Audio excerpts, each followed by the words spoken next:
Et le sujet, même si nous ne sommes pas limités à celui-ci, pour ce panel, est l'Ukraine, l'OTAN et, je suppose, l'avenir de l'Empire américain, ou la guerre pour l'Eurasie, comme nous l'avons reformulé. Glenn et Kit sont des experts de ce conflit, mais Wyatt l'est d'une manière différente. C'est une autre chose que je n'ai pas mentionnée à propos de The Grey Zone, et c'est l'une des principales raisons pour lesquelles je les trouve si importants. Ils font de véritables reportages de terrain dans des endroits où aucun autre média ne va. Je veux dire, c'est criminel que ce soit le cas, mais c'est la réalité. Wyatt a passé, je crois que c'était un mois, non, dans le Donbass.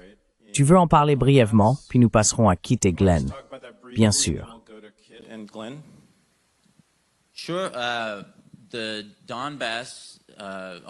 Le Donbass, bien qu'il ne soit pas reconnu internationalement comme faisant partie de la Russie, est de loin l'endroit le plus pro-russe où je sois jamais allé.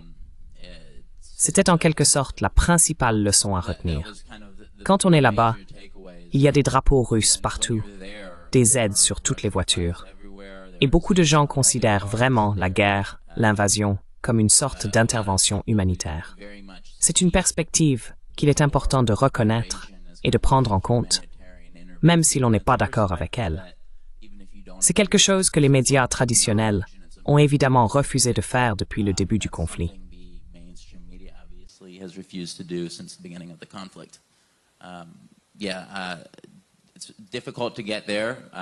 Oui, c'est difficile d'y accéder. Souvent, ils se montrent un peu méfiants envers les journalistes occidentaux et veulent vous interroger un peu à votre arrivée, peut-être à juste titre. Mais oui, passer un mois là-bas a vraiment été une révélation pour comprendre le point de vue de la population et simplement voir ce qu'ils endurent, ce qui est horrible. L'ampleur des destructions causées, souvent avec des bombes fabriquées aux États-Unis, est inimaginable tant qu'on ne l'a pas vu de ses propres yeux. Donc, à mon avis, il est important que nous arrêtions de financer cela le plus rapidement possible.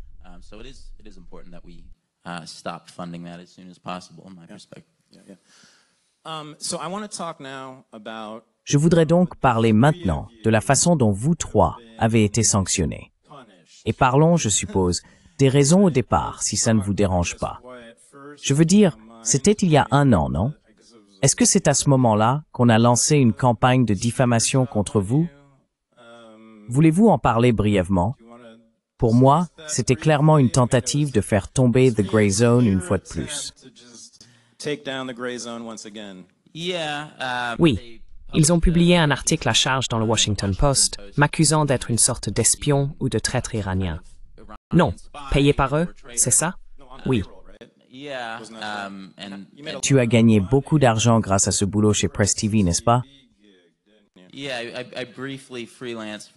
Oui, j'ai brièvement travaillé en freelance pour eux, et j'ai gagné quelques milliers de dollars plusieurs années avant de travailler pour The Grey Zone. Mais évidemment, ce n'était pas ça le sujet. Le but était de salir The Grey Zone en le présentant comme une sorte d'opération d'influence étrangère, ce qui est totalement faux. Nous n'acceptons évidemment aucun financement provenant de sources gouvernementales. Et ils le savaient. Mais ils ne voulaient pas laisser ce détail gâcher un bon article à charge. Au-delà de ça, j'ai été banni de PayPal et Venmo. C'est un peu une situation de débancarisation, si on peut dire. Donc il y a ça. Beaucoup de choses à prévoir si vous devenez une voix dissidente dans le journalisme américain. Je suis sûr que ce n'est pas fini. Tu es toujours débancarisé? Oui, de PayPal et Venmo. C'est permanent, c'est à vie.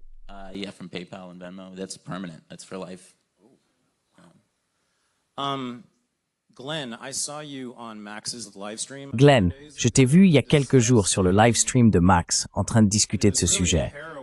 Et c'était vraiment bouleversant parce que je te suis depuis longtemps et tu es déjà venu dans mon émission.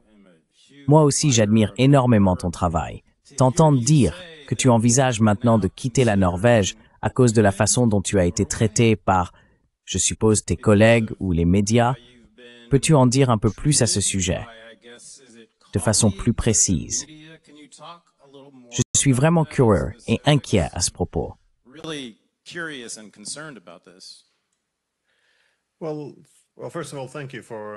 Eh bien, tout d'abord, merci de m'avoir invité. Le pire, c'est que vous n'avez même pas besoin de faire quoi que ce soit de mal. Vous savez, si vous êtes professeur de sciences politiques, le point de départ de toute analyse de la sécurité internationale, c'est la compétition sécuritaire. C'est-à-dire que l'État A s'arme et compromet la sécurité de l'État B. C'est l'idée principale.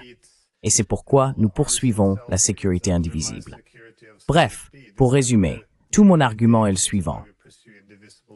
Si vous voulez la sécurité, vous devez reconnaître les préoccupations sécuritaires de vos adversaires. Sinon, la seule façon d'obtenir la sécurité, c'est de vaincre vos adversaires, si vous pensez qu'ils agissent uniquement par malveillance. Et c'est effectivement la politique de l'Occident aujourd'hui.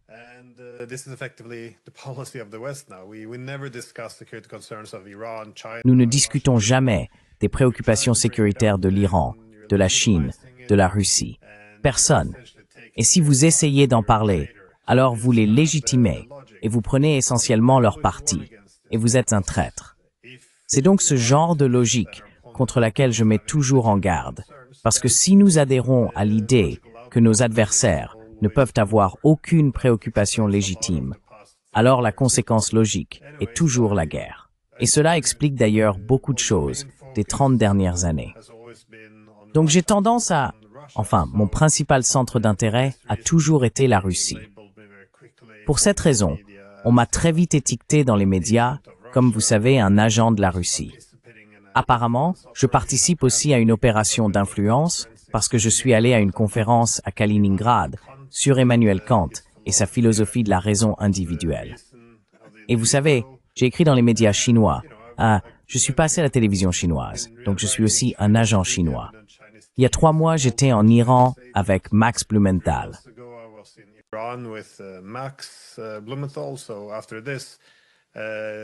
Après cela, certains m'ont aussi qualifié d'agent iranien. Et bien sûr, il y a 2 mois, j'étais en Géorgie, parce que j'étais à la télévision nationale là-bas, dans les studios, et que j'ai aussi loué un studio pour enregistrer mon propre podcast pendant une journée. Cela a été considéré comme une preuve de mon implication avec le régime. Je suis donc aussi un agent géorgien. On pourrait croire que je serais assez riche à présent. Vous êtes très occupé. Vous avez beaucoup de métiers. Beaucoup de métiers, malheureusement, personne ne me paie vraiment, ce qui est... Mais ils ont beaucoup d'imagination. Si quelqu'un vous a déjà payé un billet d'avion pour que vous puissiez assister à une conférence, alors cela prouve que vous êtes acheté et payé.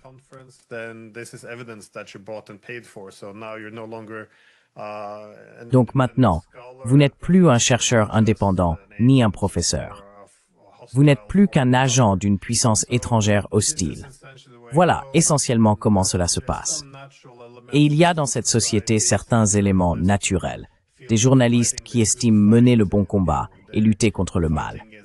Et dans ce but, même l'annulation et la censure sont acceptables. Mais le problème, c'est que tout cela est aussi très organisé. C'est-à-dire que nous avons des ONG humanitaires, comme on les appelle, mais elles sont financées par notre gouvernement, le gouvernement américain, Soros, la National Endowment for Democracy, qui est très ouvertement une façade de la CIA. Et vous savez, ils ont publié des photos de ma maison sur Internet.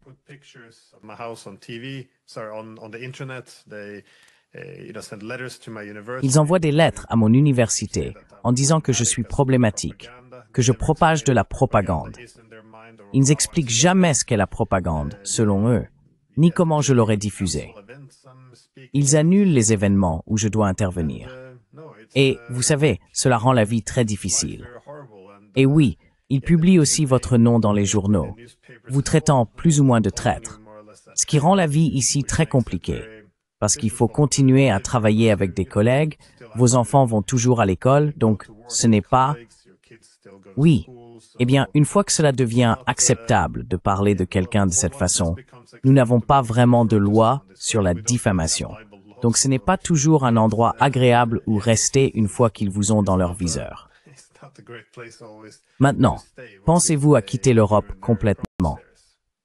Ou seulement la Norvège? Ou bien n'y penses-tu pas?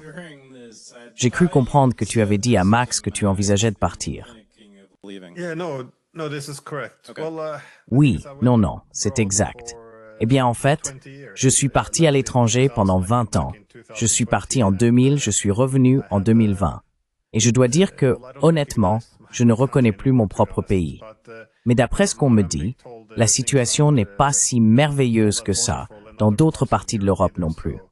Donc il est difficile de dire où aller. J'ai vécu en Australie pendant environ 14 ans. J'ai enseigné comme professeur à Moscou pendant quelques années. Mais j'imagine que cela ne fera que confirmer les soupçons de tous les journalistes qui m'ont traité d'agent russe. Donc, je ne sais pas trop, pour être honnête. Mais nous sommes déjà en train de nous organiser et de nous préparer à cela. C'est malheureux, mais c'est ainsi que les choses ont évolué. Encore une fois, c'est simplement la preuve que vous faites un travail important.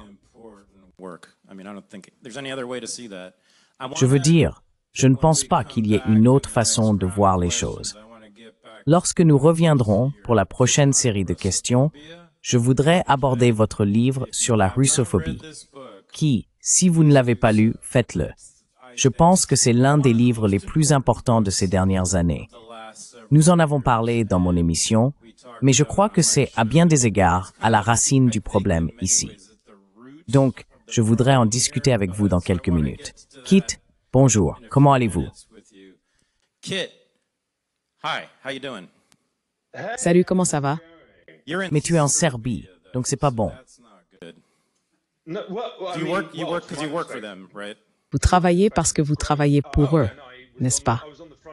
De mon point de vue, c'est génial. J'ai fait la une d'un journal national l'autre jour sans le savoir, ni y avoir consenti. Donc il est clair que je suis un acteur local important. Je pourrais ajouter, dans mon style habituellement modeste, que Wyatt sous-estime grandement à quel point il retravaille mon travail, car il est généralement impénétrable. Il fait un travail fantastique pour le rendre lisible et présentable au public. Donc merci Wyatt, comme toujours. Mais oui, je veux dire, vous savez, je suis ici à la fois par choix, mais aussi pas par choix. Je suis en fait exilé de mon pays d'origine à cause de choses que j'ai écrites et dites, principalement pour The Grey Zone.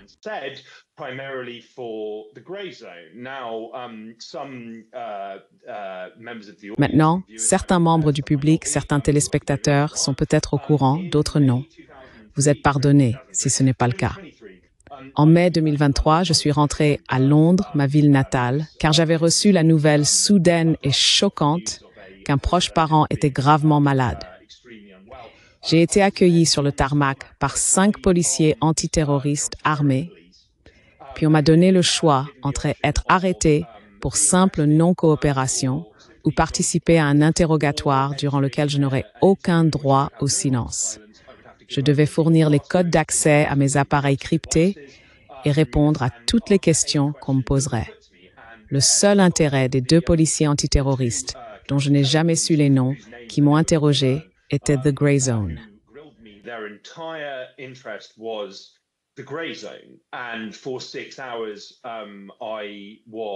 Et pendant 6 heures, j'ai été contraint de parler en détail de ma relation avec Max Blumenthal, de l'accord inexistant de The Grey Zone avec le FSB pour publier des documents ACT et de toutes sortes d'autres choses insensées. Ma détention a alors suscité un tollé international, ce qui m'a beaucoup surpris. J'ai même été invité sur The Hill, de tous les endroits, pour discuter de mon expérience. Je pensais que cela pourrait dissuader les autorités britanniques de recommencer. Mais non, ils semblent avoir été enhardis par le fait qu'ils s'en sont sortis sans conséquence. Et depuis ma détention, David Miller, un universitaire et journaliste très antisioniste, s'est vu refuser à plusieurs reprises l'entrée au Royaume-Uni, son pays natal. L'ancien ambassadeur britannique en Ouzbékistan, Craig Murray, également.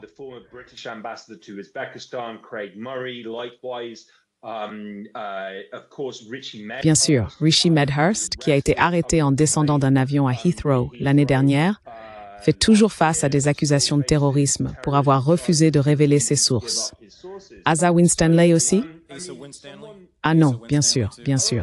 C'est un oubli honteux de ma part. Oui, Asa Winstanley a été perquisitionné et il a ensuite été établi que la perquisition était totalement illégale.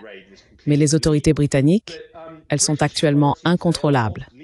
La couverture médiatique négative que suscitent leurs actions répressives suffit à pousser des gens relativement ordinaires à se demander « Mais qu'est-ce qui se passe ici ?» Quand on voit des personnes arrêtées pour avoir soutenu Palestine Action simplement parce qu'elles portent des t-shirts qui ne mentionnent même pas le groupe.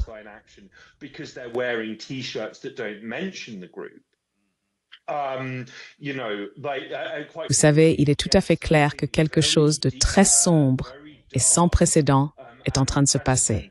Et pourtant, je trouve un certain réconfort dans le fait d'avoir vu qu'un de mes soutiens les plus en vue en ligne a récemment déclaré « Pourquoi dépenseriez-vous des millions de dollars pour aller à l'école de journalisme de Columbia alors que vous pouvez faire valider vos reportages par le MI5 dans un aéroport ?»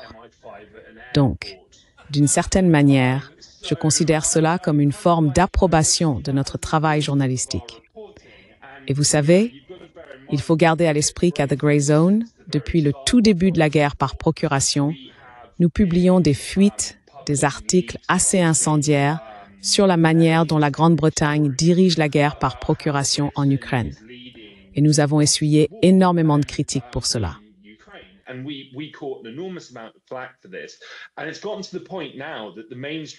On en est arrivé au point où les médias traditionnels, y compris le Times de Londres et le New York Times, admettent que la Grande-Bretagne est perçue par les Ukrainiens comme, je cite, le cerveau de leur conflit avec la Russie. D'un côté, que Dieu nous vienne en aide si les Britanniques dirigent tout cela. Mais d'un autre côté, je pense que tout ce que nous avons rapporté a été confirmé et validé. Et nous le faisons, au risque de paraître me vanter avec modestie, nous le faisons clairement au péril de notre propre sécurité. Il y a cette citation célèbre. À une époque de mensonges universels, dire la vérité devient un acte révolutionnaire. Et je pense que, pour le meilleur ou pour le pire, nous commettons régulièrement des actes révolutionnaires dans notre travail.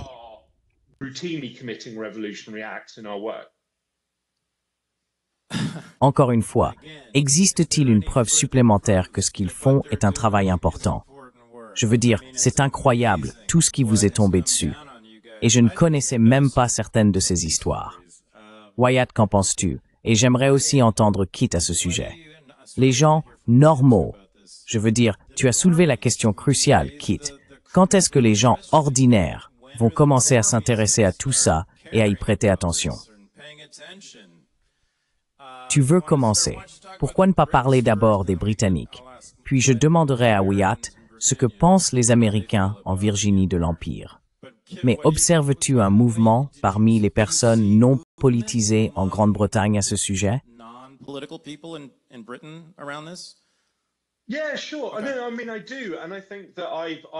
Oui, bien sûr.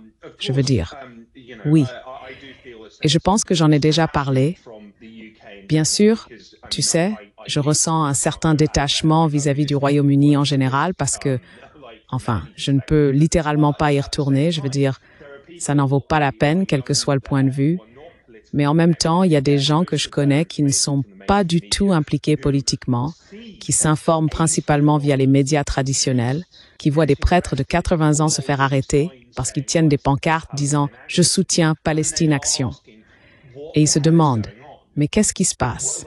Qu'est-ce qui déclenche cette réaction d'État absolument féroce et belliqueuse contre la forme d'activisme politique la plus douce, la plus inoffensive qu'on puisse imaginer ?»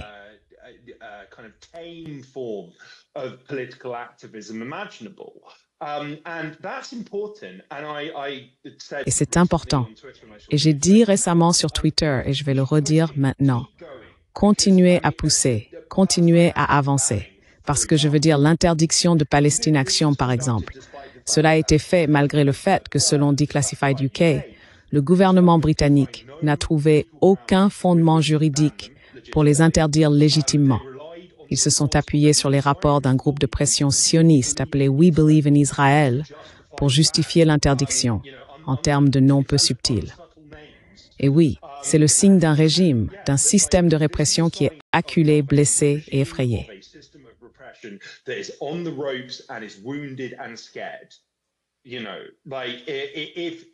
Vous savez, s'ils étaient au sommet de leur puissance et de leur influence, ils ne se soucieraient pas des activités des véritables partisans de la Palestine ou de ceux qui les soutiennent. Ils sont manifestement très effrayés. Et cela se produit partout en Europe. Il est en fait très encourageant de voir de plus en plus de personnes remettre en question non seulement le soutien de leur gouvernement à Israël ou le fait que leur pays fasse partie de l'UMM ou de l'OTAN, mais aussi les soi-disant structures démocratiques dans lesquelles ils vivent, car on ne peut pas voter pour sortir d'un génocide.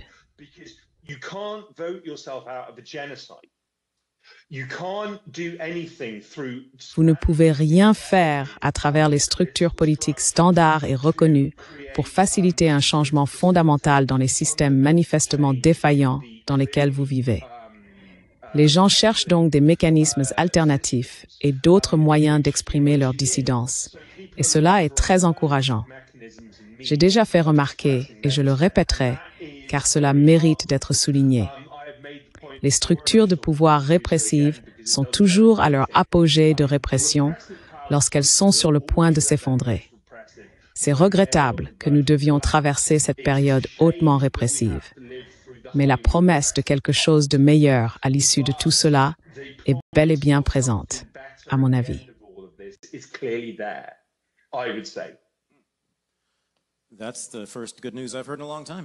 C'est la première bonne nouvelle que j'entends depuis longtemps. De The Grey Zone. The Grey Zone ne donne jamais de bonnes nouvelles jusqu'à maintenant. C'est enfin quelque chose. Wyatt, peux-tu nous donner d'autres bonnes nouvelles? Que se passe-t-il en Virginie? Mais je veux dire, bien sûr, que penses-tu qu'il se passe en Amérique en général, parmi les soi-disant normies? J'essaie de réfléchir moi-même. Voyons-nous, vois-tu un quelconque mouvement parmi les Américains non politisés qui ne savent à peu près rien du monde sur ces questions? Je ne sais pas.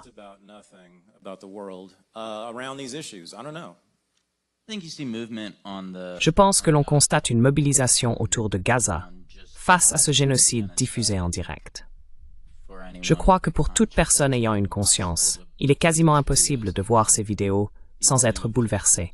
Quant à savoir s'il existe une conscience anti-impérialiste naissante qui va émerger des forêts de Virginie, probablement pas aujourd'hui ni demain. Parler Dame, peut-être quelqu'un en Virginie, là où tu habites. Lynchburg. Oui, Lynchburg, c'est au centre. La résistance anti-impérialiste s'y retrouve.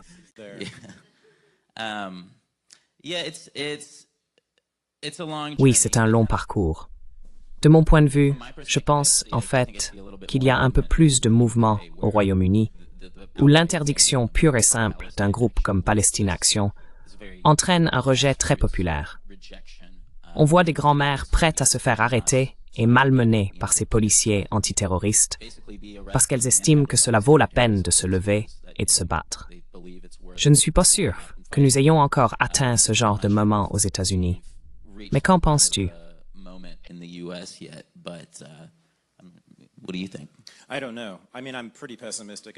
Je ne sais pas. Enfin, je veux dire, je suis plutôt pessimiste. Encore une fois, c'est stupéfiant à quel point les Américains sont ignorants en matière de politique et surtout de politique internationale. Je veux dire, ils ne savent pas où se trouvent ces pays. Vous avez vu les cartes? Ces études où l'on demande aux Américains de montrer sur une carte où se trouvent certains pays et ils placent l'Ukraine en Alaska et l'Iran à Hawaï. Donc oui, je ne sais pas. Je ne pense pas. Je ne sais pas. Je ne sais pas. On pourrait entamer une longue discussion sur la théorie des élites, mais je pense que les élites devront être forcées de changer d'une manière ou d'une autre. Ce qui va se passer, ce n'est pas, et je pense que Kit appréciera cela, et je pense que vous tous apprécierez cela. Je ne crois pas que le peuple américain va se soulever et convaincre nos dirigeants de changer leur cap en politique étrangère américaine.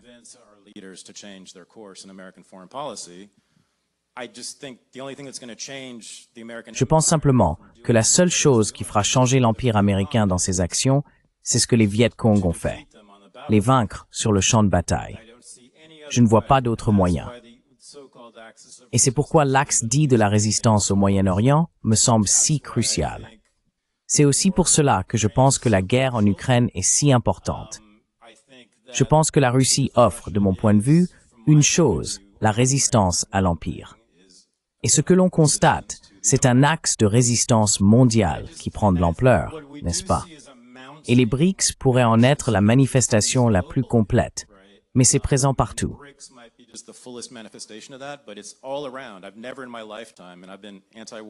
Je n'ai jamais vu de mon vivant, et j'ai été anti-guerre toute ma vie, une résistance étatique aussi organisée contre l'Empire anglo-américain.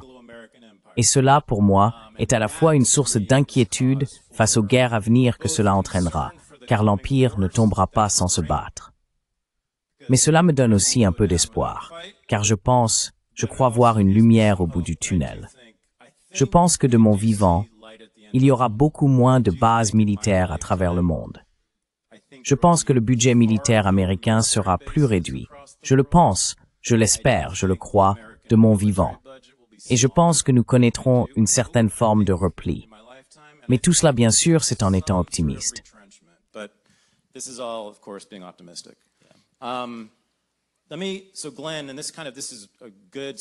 Alors Glenn, et c'est une bonne transition parce que ton livre Russophobie est aussi déprimant à cet égard, car il montre que qu'est-ce que ça fait 300 ou 400 ans d'une obsession ou d'une haine de tout ce qui est russe de la part des élites européennes, n'est-ce pas? C'est un livre incroyable et il retrace cette peur irrationnelle de la Russie sur des centaines d'années. Et cela n'a tout simplement pas beaucoup changé. Et c'est ce qui est déprimant. Aujourd'hui, on parle de Vladimir Poutine comme on parlait de Joe Staline et comme on parlait des tsars avant eux. Et cela n'a pas changé. En fait, à certains égards, Poutine est même dépeint de façon plus sévère, n'est-ce pas, que Joe Staline et beaucoup de soviétiques. C'est incroyable, non? Il est Hitler. Il est même pire.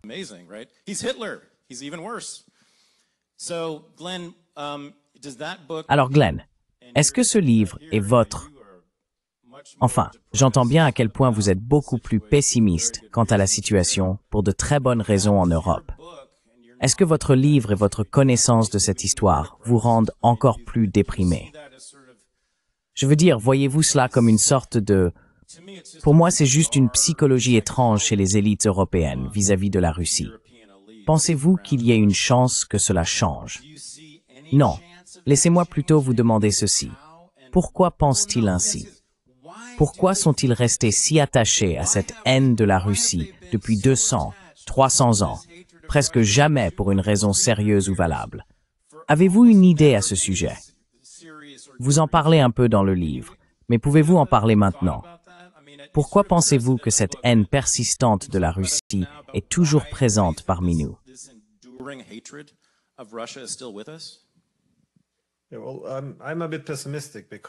Eh bien, je suis un peu pessimiste parce que cela remet en cause toute l'hypothèse selon laquelle les États agissent comme des acteurs rationnels.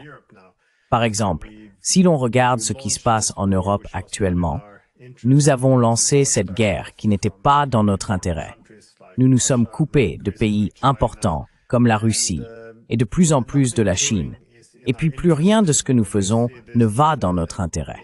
On constate une diminution de la sécurité, de nos économies, du statut de l'Europe dans le monde. Je veux dire, c'est assez triste ce qui arrive au continent. Mais malgré tout, il persiste. Il voit que la Russie est en train de gagner la guerre. Et il continue à répéter « l'Ukraine gagne, l'Ukraine gagne ». Et on continue encore un peu. Cela n'a vraiment aucun sens. Si vous perdez une guerre, vous voulez conclure un meilleur accord aujourd'hui que demain. Donc je pense que l'aspect propagande est assez important parce que, eh bien, je soutiens que bien sûr, la phobie ou la russophobie est la peur irrationnelle de la Russie.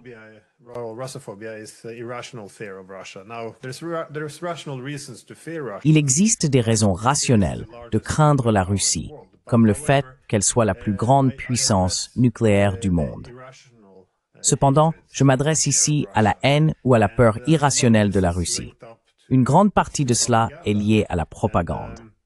Comme l'ont souligné Sigmund Freud, Edward Bernays et d'autres, qui ont posé les bases de la littérature sur le sujet, une fois que l'on exploite les aspects irrationnels de la nature humaine, c'est-à-dire la psychologie de groupe, cela prend le pas sur la raison ou la capacité de l'individu à faire preuve de raison. L'un des aspects clés est que, dans la nature humaine, nous avons tendance à toujours nous diviser en groupes. Nous sommes des animaux grégaires. Nous nous divisons en groupes pour des raisons de sécurité.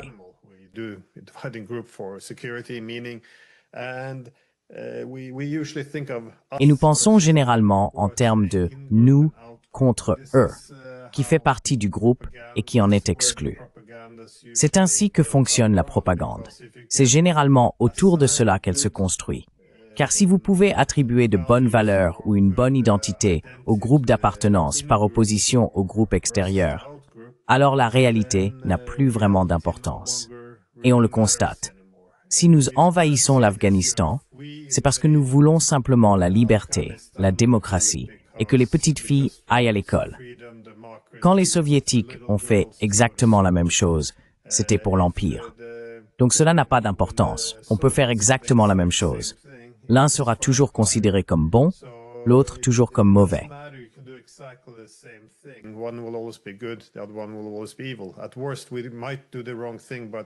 Au pire, nous pouvons faire la mauvaise chose, mais nous la faisons pour de bonnes raisons. Au mieux, nos adversaires peuvent faire la bonne chose, mais ils la font pour de mauvaises raisons. Voilà un peu la logique. Et je suppose que la Russie a toujours été l'archétype du groupe extérieur pour nous, parce que comme vous l'avez dit, cela dure depuis des siècles. Traditionnellement, lorsqu'il s'agit de nous contre eux, la Russie a toujours pu jouer le rôle du « eux ». Nous étions l'Occident, la Russie était l'Orient. Nous étions les Européens. Les Russes étaient les Asiatiques, car c'est ainsi qu'on les a longtemps désignés, compte tenu de leur position à l'Est. Nous étions la civilisation, ils étaient les barbares. Et ils ont toujours joué ce rôle de l'autre. Cela a été un point central et une préoccupation majeure en Europe depuis longtemps. Je veux dire, au début du 19e siècle, il y avait aussi beaucoup de chercheurs britanniques qui écrivaient à ce sujet, soutenant que nous devrions nous pencher sur notre russophobie.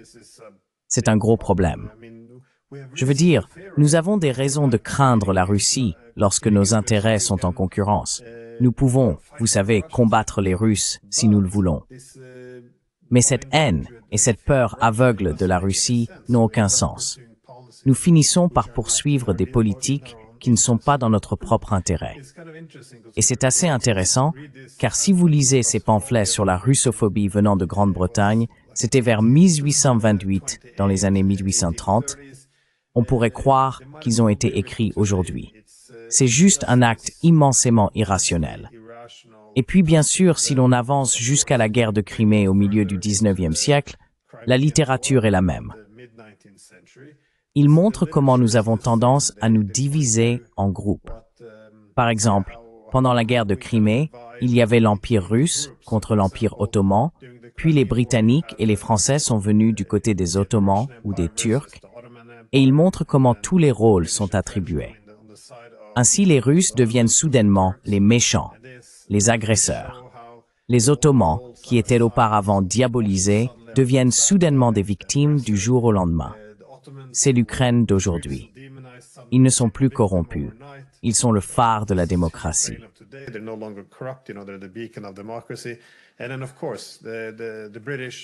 Et puis, bien sûr, les Britanniques et les Français seraient les sauveurs vertueux et désintéressés qui viendraient en aide à la victime et repousseraient l'agresseur. Et ils attribuent toujours ces rôles différents. Cela n'a absolument aucun sens si l'on connaît réellement l'histoire derrière tout cela, qui a fait quoi, et aussi les objectifs des différents pays. Mais c'est très puissant, car cela façonne le monde. Cela s'appuie sur la compréhension fondamentale que les gens ont du fonctionnement du monde. Ainsi, on peut avancer des affirmations étranges, comme le fait que la raison pour laquelle l'OTAN aurait occupé l'Afghanistan pendant 20 ans serait, encore une fois, parce que nous voulons que les filles aillent à l'école. Et vous savez, cela n'a pas vraiment de sens. Ce n'est pas ainsi que les États-Unis élaborent leur stratégie de sécurité. Elle est fondée sur l'hégémonie. Ils doivent dominer pour assurer leur sécurité. Ce n'est pas basé sur la scolarisation des filles, mais c'est ainsi que l'on fait de la propagande.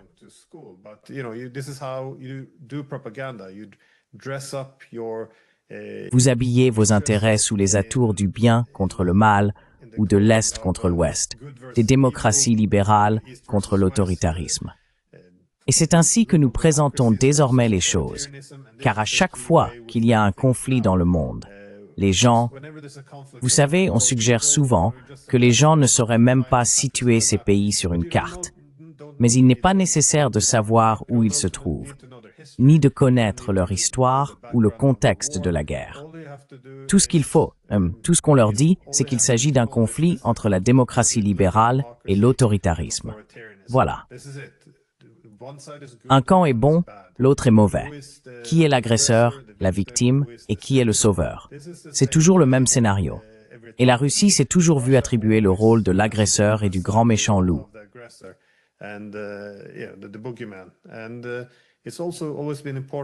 Et il a toujours été important pour l'Europe également d'avoir une cohésion ou une solidarité interne.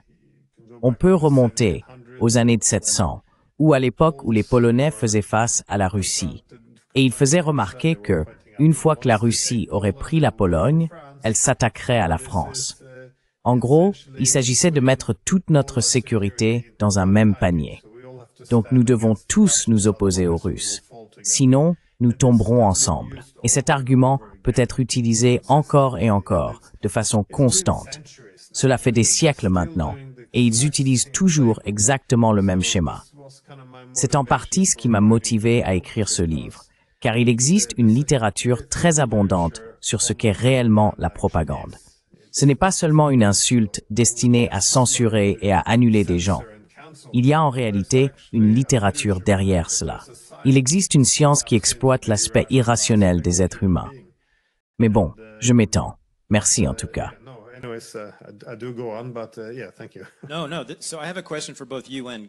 Non. J'ai donc une question pour vous deux, ainsi que pour Kit, en lien avec ce sujet.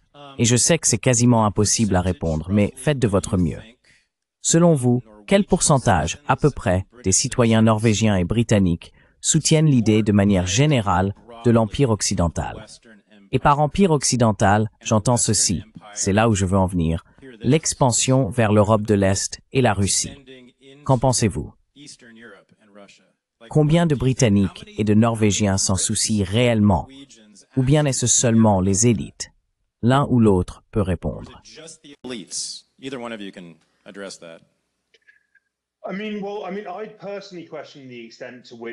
Je me demande personnellement dans quelle mesure les Britanniques connaissent la géographie de l'Europe, au-delà de savoir où se trouve la France.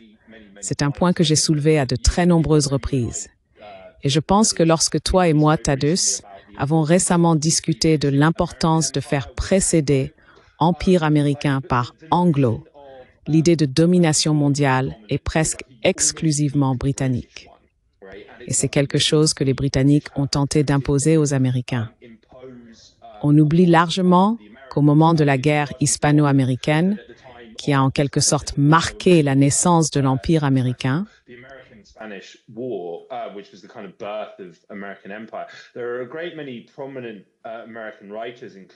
il y a de très nombreux écrivains américains de renom, dont Henry James, qui se sont opposés avec force à cela, en avançant en gros que nous avons déjà du mal à nous gouverner nous-mêmes. Alors pourquoi essayer de gouverner d'autres pays? Il a également dit, et c'est une citation qui me marque, que si l'Empire avait pu civiliser les Britanniques, il risquait de faire de nous des démons.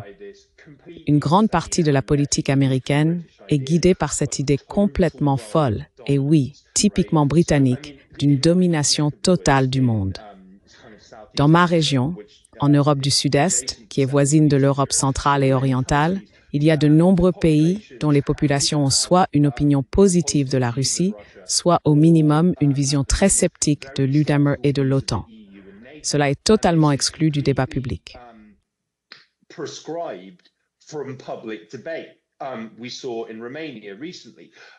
Nous avons vu récemment en Roumanie qu'il y avait un candidat anti-OTAN et anti-guerre, George Simion, qui s'est présenté en Roumanie.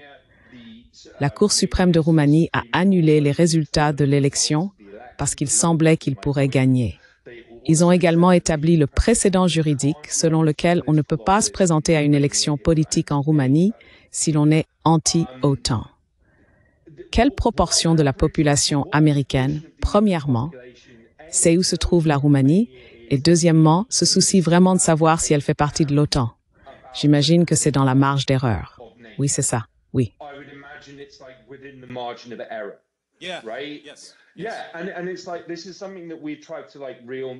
Oui. Et c'est justement quelque chose que nous avons vraiment essayé de clarifier à The Grey Zone.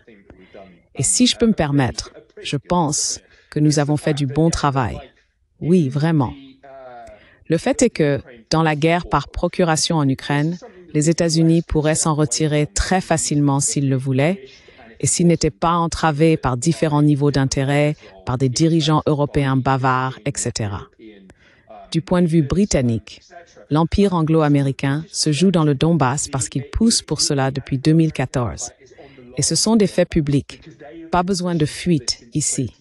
Il y a un individu, Chris Donnelly, qui est un conseiller de longue date du ministère britannique de la Défense, un conseiller de longue date de l'OTAN.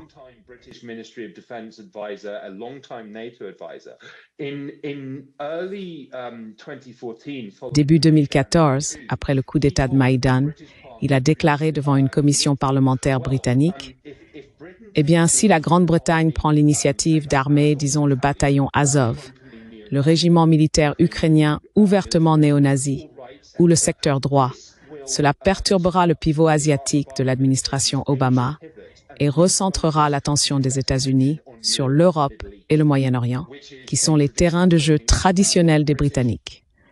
Cela sert explicitement les intérêts britanniques. L'Américain moyen ne se soucie pas de cela, ne le souhaite pas, selon mon opinion et mon expérience. L'idée d'une domination mondiale par les Américains est très récente, et ce n'est pas quelque chose auquel les Américains se sont naturellement habitués. Et je vais passer la parole à Glenn.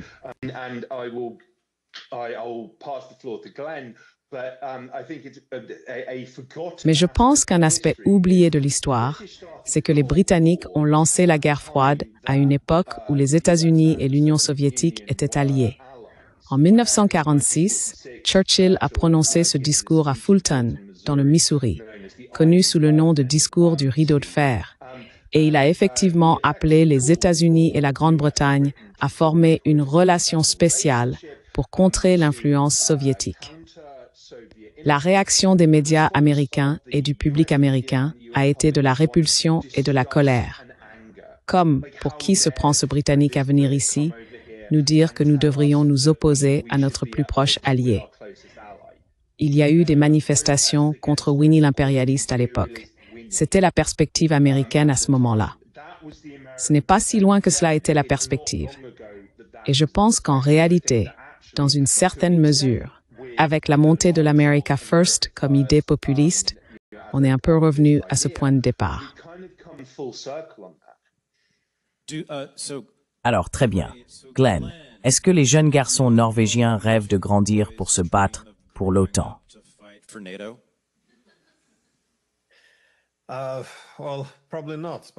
Eh bien, probablement pas, mais il est difficile de le dire, car nous avons 169 représentants au Parlement. Les 169 sont favorables à l'envoi d'armes. Aucun d'eux ne pense que nous devrions nous asseoir et discuter avec les Russes.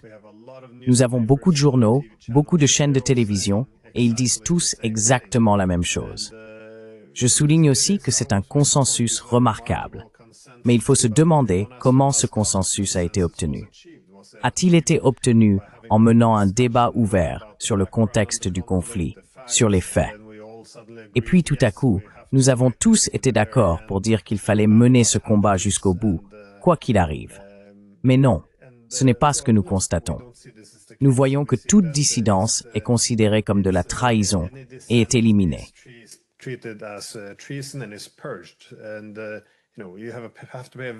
Et il faut payer un coût social très élevé, rien que pour avancer l'argument que peut-être l'OTAN a pu provoquer cela.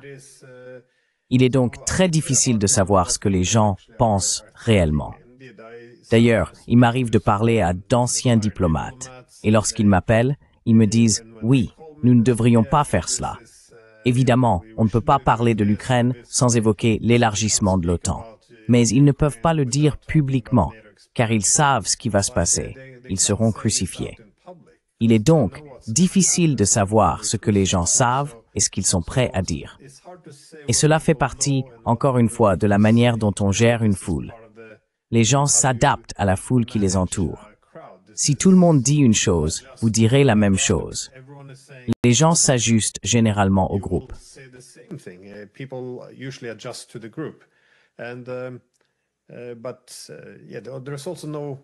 Mais il n'y a pas non plus. Si les gens veulent demander, vous savez, nous ne voulons pas nous battre pour l'OTAN, ou nous devons maintenir l'hégémonie ou la domination libérale, l'idée générale est, eh bien, quelle est l'alternative? Parce que l'alternative est perçue comme étant le chaos. C'est donc un peu l'hypothèse sous-jacente qui a été vendue pendant si longtemps. Donc si vous dites, eh bien, certaines de ces choses n'étaient pas vraiment démocratiques. Par exemple, si vous regardez le renversement de Yanukovych en 2014, qui a déclenché cette guerre, vous pouvez souligner que cela n'était en réalité pas soutenu par les Ukrainiens. Ils n'avaient pas de soutien majoritaire pour cela. Nous avons destitué un président démocratiquement élu contre la Constitution et la volonté des Ukrainiens également. Pourquoi? Pourquoi était-ce une bonne chose? Était-ce bon pour la démocratie? Mais, vous savez, on nous dit que nous sommes une démocratie, et c'est ainsi que l'on divise le monde, parce que nous sommes des démocraties libérales. La Russie est autoritaire.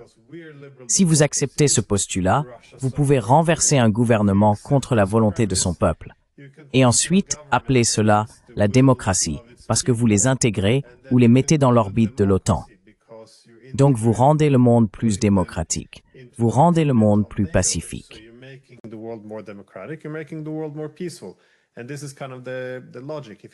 Et c'est un peu la logique si l'on adhère au postulat de ces stéréotypes opposés du bien contre le mal. Je veux dire, on voit la même chose aujourd'hui avec les États-Unis qui s'imposent en Arménie. Si on regarde la situation, on peut voir la catastrophe qui se profile. Mais ce que les journalistes écriront surtout, c'est plus d'influence pour l'Amérique, moins pour la Russie. C'est ça, la paix.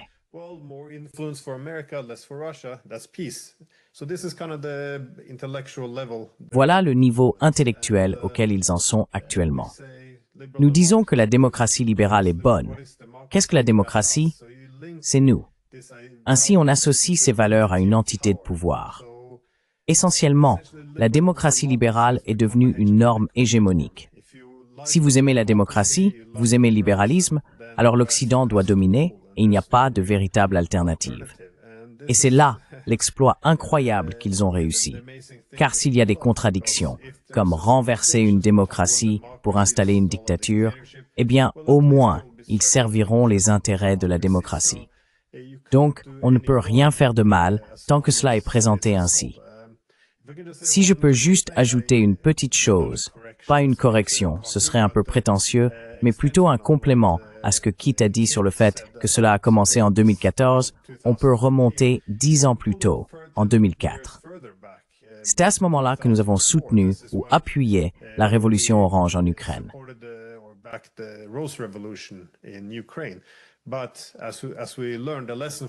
Mais comme nous l'avons appris, la leçon à tirer de cela était qu'installer Yushchenko pour servir les intérêts de l'OTAN n'a pas vraiment été bénéfique pour l'Ukraine. Il a fini par être décrit par Newsweek comme le dirigeant le plus impopulaire du monde, ce qui est fou, un titre horrible à porter. Donc la leçon, 10 ans plus tard, lorsque nous avons organisé un autre coup d'État en Ukraine, c'était qu'ils n'ont pas laissé les Ukrainiens voter pour revenir à une position neutre et à des liens amicaux avec la Russie. Alors, en 2014, qu'avons-nous fait? Nous avons rapidement réorienté l'économie, loin des Russes, vers l'Occident, afin qu'il n'ait plus de liens économiques. Nous avons aussi éliminé les partis d'opposition politique qui étaient favorables à la Russie, également pour des raisons économiques.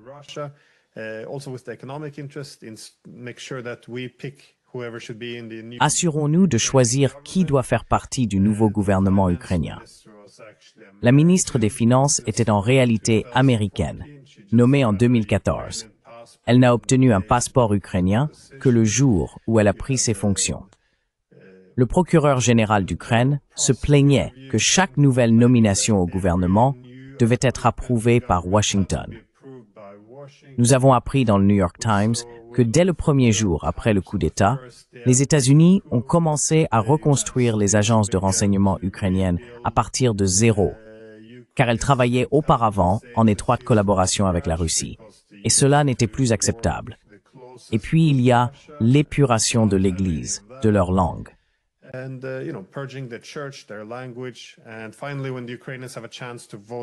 Et enfin, lorsque les Ukrainiens ont eu à nouveau la possibilité de voter pour la paix, ils ont choisi la plateforme de paix que Zelensky a proposée en 2019, où il disait, vous savez, nous devrions être autorisés à parler russe. Nous devrions être amis avec la Russie. Mettons en œuvre l'accord de paix de Minsk. Eh bien ensuite, il y a eu cette milice soutenue par l'OTAN, formée par les États-Unis et les ONG, qui a essentiellement fixé des lignes rouges à Zelensky pour qu'il n'applique aucune des promesses de campagne pour lesquelles 73% des Ukrainiens avaient voté.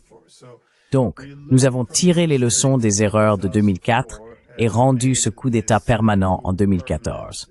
Et c'est pour cela que le pays est aujourd'hui en train d'être réduit en cendres. Mais quand cette histoire est vendue aux gens en Occident, il s'agit de démocratie. Voilà.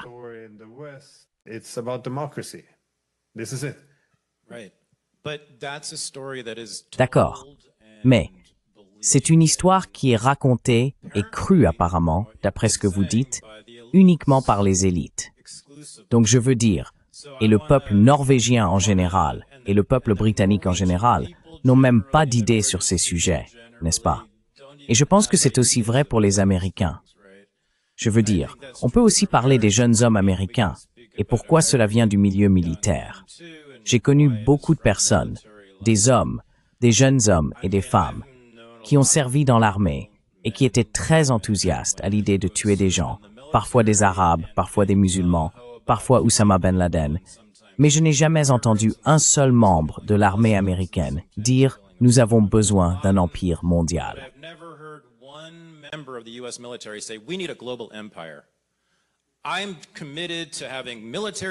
Je m'engage à avoir des bases militaires dans chaque pays. Je ne les ai jamais entendus dire quoi que ce soit de tout cela. L'hégémonie libérale pour tous, il faut répandre la démocratie, jamais. Est-ce que quelqu'un a déjà entendu un homme en uniforme dire cela? Donc je veux présenter une thèse à laquelle je viens de penser pendant que vous parliez, et je voudrais que vous trois y répondiez. Nous savons donc maintenant que l'impérialisme est un projet d'élite et que la grande majorité des gens ordinaires n'en ont même pas connaissance. Je pense à la thèse de Mackinder et à celle de Brzezinski, que l'Eurasie, le contrôle de l'Eurasie, est crucial pour tout empire mondial. Si vous voulez que votre empire soit mondial, vous devez contrôler la masse continentale eurasienne. C'était la thèse avancée par Mackinder, puis plus récemment par Brzezinski.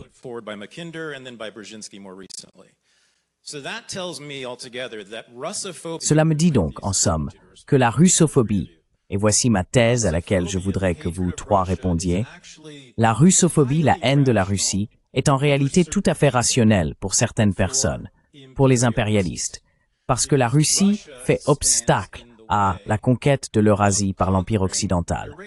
N'est-il donc pas logique que les impérialistes détestent la Russie? Maintenant, pour les gens ordinaires, c'est ridicule, car ils ne se soucient pas de conquérir l'Eurasie, et ils n'ont pas lu la thèse de Mackinder. Mais est-ce que cela a du sens qu'à un niveau fondamental, peut-être pas dans tous ses aspects, comme l'affaire Skripal ou d'autres choses inventées, mais la peur et la haine fondamentale de la Russie, selon moi, sont tout à fait rationnelles si l'on est un impérialiste mondial. Qu'en penses-tu, Glenn?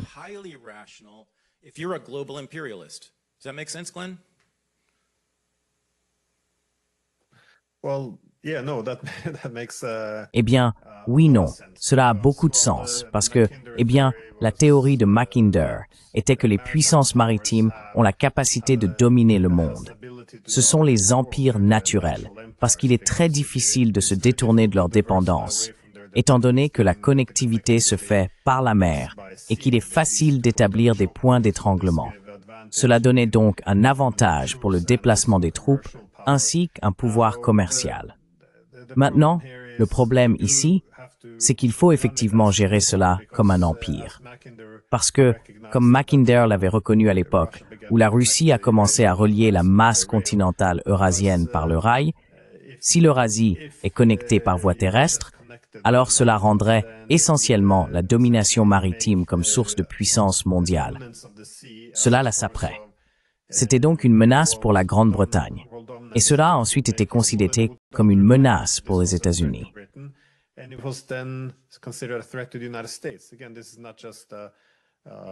Encore une fois, il ne s'agit pas simplement d'une thèse d'un universitaire britannique en 1904. C'est une idée que les Américains ont intégrée dans leur stratégie de sécurité nationale tout au long de la guerre froide.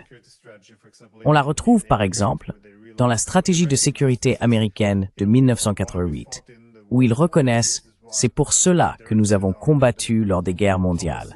C'est ce qui a guidé nos politiques pendant la guerre froide.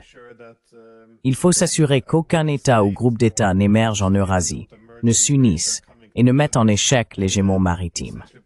Si vous contrôlez l'Eurasie depuis le centre, vous devez effectivement adopter une politique impériale, c'est-à-dire diviser pour régner, afin d'empêcher les puissances eurasiennes de s'unir.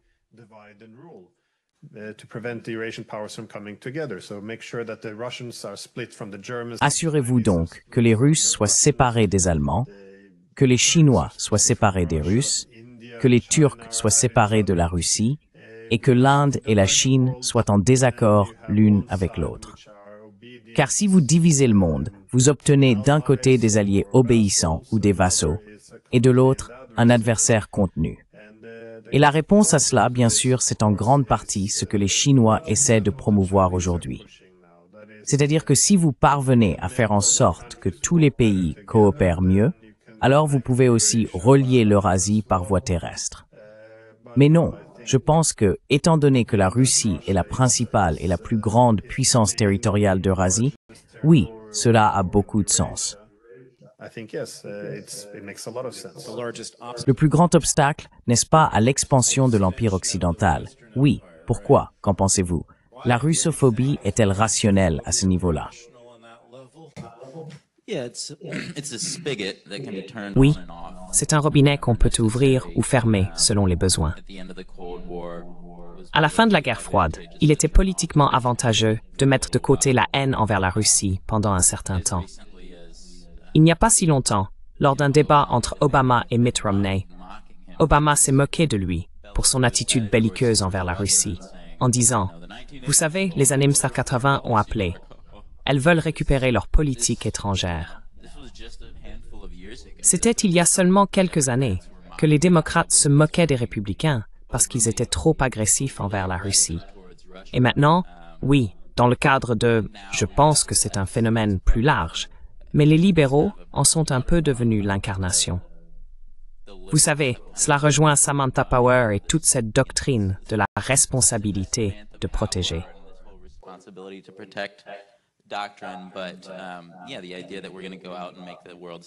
Mais oui, l'idée que nous allons sortir pour rendre le monde sûr pour la démocratie est presque devenue une préoccupation libérale aujourd'hui.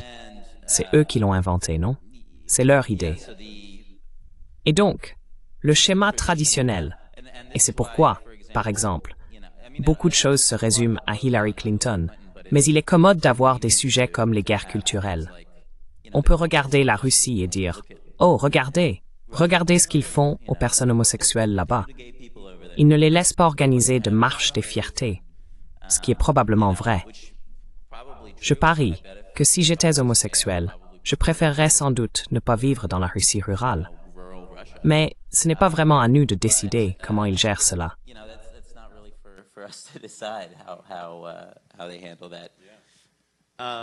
So Kit, hatred of Russia rational? Alors, la haine de la Russie est-elle rationnelle pour les impérialistes? Eh bien, encore une fois, oui. Du point de vue anglo-américain, je pense que c'est rationnel parce que la Russie a historiquement été un facteur de déstabilisation du point de vue britannique.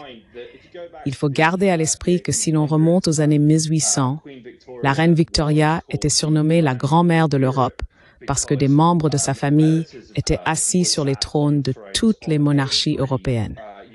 Et il y avait des situations complètement folles où le roi Léopold de Belgique et le Kaiser Guillaume d'Allemagne voulaient des empires parce que leurs proches en avaient tous, et ils trouvaient cela injuste.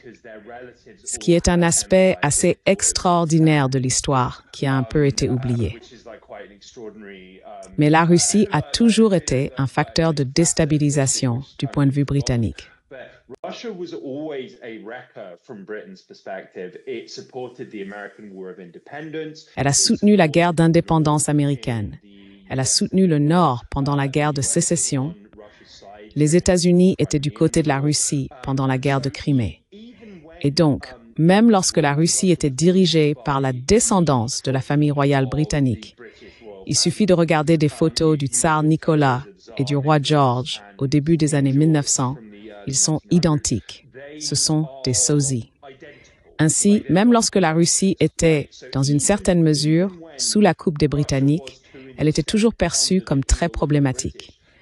Et il y a eu le grand jeu au XIXe siècle, où l'influence russe en Asie centrale était considérée comme une menace pour la domination britannique sur l'Inde.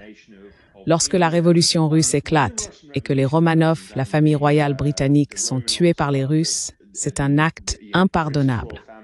Et je ne pense pas que l'élite dirigeante britannique s'en soit jamais remise. Et je ne pense pas qu'elle le fera un jour.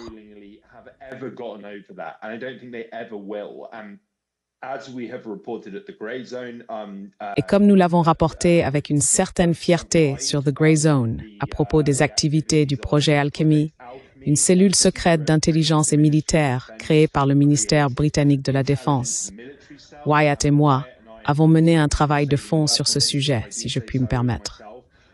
Au cœur de tout cela se trouve cette idée de morceler la Russie en entités facilement exploitables. C'était déjà au centre de l'invasion de la Russie révolutionnaire en 1918, menée par les Britanniques. C'était comme dans Le Parrain 2, où ils se partagent le gâteau de Cuba. C'était cet état d'esprit. C'était du genre, d'accord, les Français prendront le charbon ici, les Britanniques le bois dans cette région, tout était réparti entre les puissances, et on s'attendait à ce que la Grande Russie, cette vaste étendue couvrant de nombreux fuseaux horaires, ne redevienne jamais une puissance mondiale.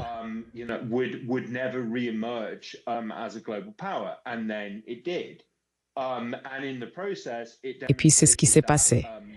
Et ce faisant, cela a démontré que des paysans en révolte pouvaient provoquer un changement révolutionnaire. Donc du point de vue anglo-américain, en particulier des impérialistes anglo-saxons, il est bien sûr très naturel et instinctif de détester la Russie. Et je pense qu'il y a eu un livre très prémonitoire écrit par Mark McKinnon à la fin des années 2000. Il s'appelle New Cold War. Et il souligne à plusieurs reprises que l'Amérique, souvent avec l'aide des Britanniques, a étendu son influence dans des territoires presque exclusivement associés à l'influence russe, comme la Géorgie, le Kirghizistan et certaines parties de l'Europe centrale et orientale. Et la réponse évidente à cela, c'est que les Russes allaient en être mécontents.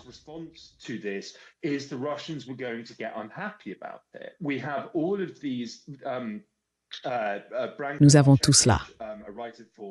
Branko Marcetic, un écrivain pour le Quincy Institute for Responsible Statecraft et contributeur régulier de Jacobin, a rassemblé toutes les références dans les câbles diplomatiques américains divulgués par Wikileaks, y compris celle de Bill Burns, qui a été directeur de la CIA sous Biden.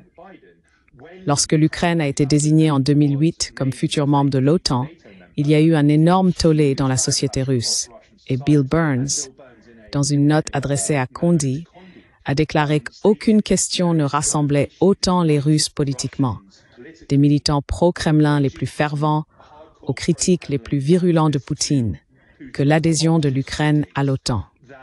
Mais du point de vue des Britanniques, il était absolument fondamental de s'assurer que l'Ukraine soit enfermée dans l'OTAN, que sa population le veuille ou non. Ukraine was entombed in NATO, whether its public wanted it or not. Wow. This has been brilliant and awesome. Waouh, c'était brillant et génial. J'ai beaucoup appris. Vraiment, vous trois m'avez époustouflé ici. C'était fantastique. Cependant, vos fans sont assis devant vous et je suis sûr que parce qu'ils sont fans de Grayzone, ils ont beaucoup de choses à dire. Et contrairement à la plupart des Américains et des Britanniques, ils en savent vraiment énormément. Alors, peut-on amener le micro ici? Je vais faire de mon mieux pour l'étendre. Je pense que je peux l'atteindre. Oh, super. Encore mieux. Génial. Donc oui, pouvez-vous, je suppose, lever la main et il viendra. Ça va?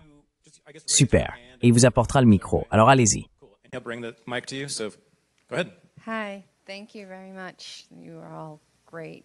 Bonjour, merci beaucoup. Vous êtes tous formidables. Ils viennent d'arrêter quelqu'un en Italie, un Ukrainien, à l'instant, il y a 2 jours, je crois. Ah, je ne savais pas. Apparemment, il aurait presque à lui seul, sur un yacht, fait exploser le gazoduc Nord Stream. Or, selon Seymour Hersh, ce seraient les États-Unis, et je crois la Norvège, et peut-être le Royaume-Uni ou le Danemark ou un 3e pays qui l'aurait réellement fait. Alors pourquoi arrête-t-il un Ukrainien en Italie maintenant? Je veux juste m'en assurer. I just want to make sure. Can Kit and Glenn hear? Est-ce que Kit et Glenn entendent ça? Je ne sais pas si ce micro fonctionne. Vous l'entendez? Oui. Super. Continuez. Désolé. Parfait. Why are they arresting someone now? Like, what is... Pourquoi arrête-t-il quelqu'un maintenant? Que fait les médias avec ça? Je veux dire, c'est sur CNN et BBC, donc tu sais que c'est certainement pas vrai. Alors, oui. Pourquoi disent-ils ça maintenant? Et pourquoi font-ils ça maintenant? Et qu'en penses-tu surtout, Glenn, de la supposée implication norvégienne avec les États-Unis, comme l'a dit Seymour Hersh? What Seymour Hersh said, the Norwegian involvement with the U.S. Well, I don't know much more than what Seymour Hersh has. Eh bien, je n'en sais pas beaucoup plus que ce qu'a écrit Seymour Hersh. Je sais qu'il y a aussi des chercheurs qui ont suivi les mouvements des navires américains à l'époque. Il y a eu des rapports du Danemark qui, dans une large mesure, confirment certains des arguments avancés par Seymour Hersh. Donc son récit semble crédible, disons-le ainsi. Mais ce que je trouve fascinant avec Nord Stream, c'est que, si l'on veut simplement s'en tenir à ce que l'on peut prouver à 100%, ce qui est intéressant, c'est que non seulement les États-Unis ont menacé de détruire Nord Stream, mais ils l'ont aussi sanctionné. Encore une fois, Biden, debout juste à côté du chancelier allemand, a promis que cela n'existerait plus, j'ai oublié ces mots exacts. Enfin, que cela n'existerait plus s'il y avait une guerre.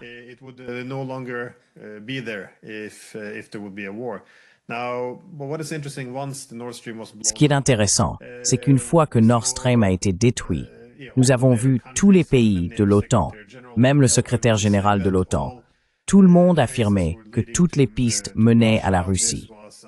Il s'agissait d'une attaque russe, suivant le mode opératoire russe. Je crois que le secrétaire général de l'OTAN, Jens Stoltenberg, a soutenu que cela pouvait relever de l'article 5, donc que c'était une attaque contre l'OTAN. Et toute cette affaire a servi à l'OTAN pour renforcer son contrôle et militariser davantage la mer Baltique, mais aussi pour intensifier la guerre en Ukraine. Après tous ces efforts pour accuser la Russie, ils ont commencé à diffuser de nouvelles histoires.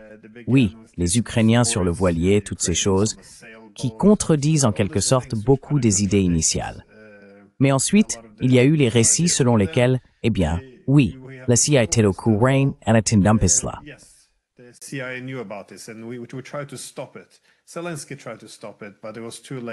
Zelensky a essayé de l'arrêter, mais il était déjà trop tard. Mais maintenant, il est admis, au moins il savait à l'avance que ce n'étaient pas les Russes. Alors il faut se demander, si nous savions que ce n'étaient pas les Russes, pourquoi avons-nous utilisé les attaques contre Nord Stream pour intensifier ou militariser la mer Baltique? Pourquoi l'avons-nous utilisé pour aggraver la guerre en Ukraine? Pourquoi menacions-nous d'invoquer quelque chose comme l'article 5, ce qui signifierait une guerre nucléaire avec les Russes, alors que nous savions que tout cela était faux. C'est donc très préoccupant de voir ce que représente réellement la destruction de Nord Stream. Et ce qui a empiré la situation, c'est que cela faisait la une, tant que tous les responsables et journalistes affirmaient « c'est la Russie, c'est la Russie ».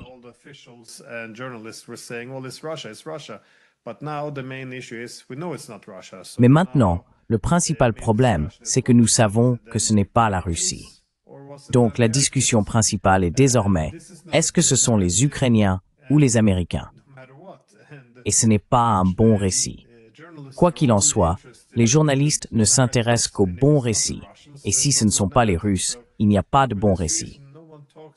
Pour cette raison, plus personne ne parle du Nord Stream. C'est vraiment, vraiment étrange, surtout pour les Allemands, qui sont en train de se désindustrialiser et de voir leur avenir économique détruit.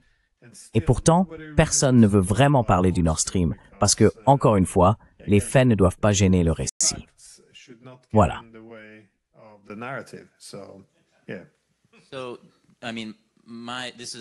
Donc, je veux dire, c'est évidemment un peu spéculatif, mais je pense que le timing peut être notable, dans la mesure où, de façon plus générale, on assiste à une sorte de...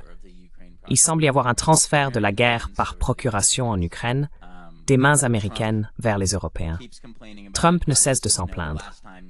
Évidemment, on sait que la dernière fois qu'il a réprimandé Zelensky à la Maison-Blanche, il menaçait de retirer l'aide militaire et la coopération en matière de renseignement. Puis une semaine plus tard, il change complètement de ton. Donc, qui sait vraiment si Trump essaie réellement de prendre la sortie? Mais si c'est le cas, et qu'ils veulent finalement confier cette guerre par procuration aux Européens, quelque chose comme ça, avoir un Ukrainien en détention à blâmer, emballer joliment cette histoire, la vendre au public. Maintenant, l'Europe peut continuer à mener cette guerre. Nous avons trouvé le coupable, l'unique Ukrainien responsable de la destruction de l'économie allemande. C'est fascinant. Il y en a quelques-uns là-bas, en fait, un peu partout. Mais le gars au milieu, tout au fond, c'est lui qui a été le premier, oui.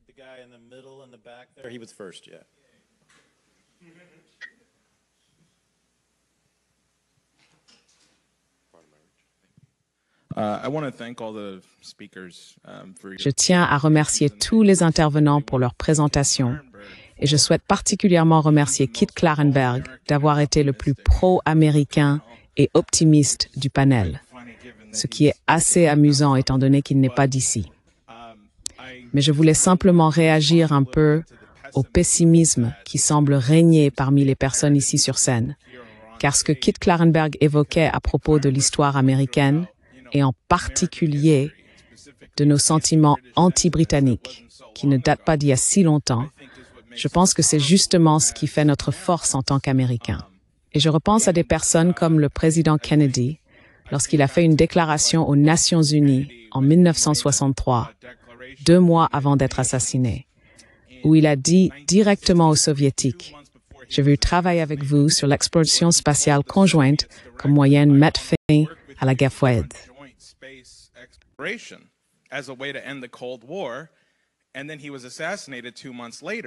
Et puis il a été assassiné 2 mois plus tard.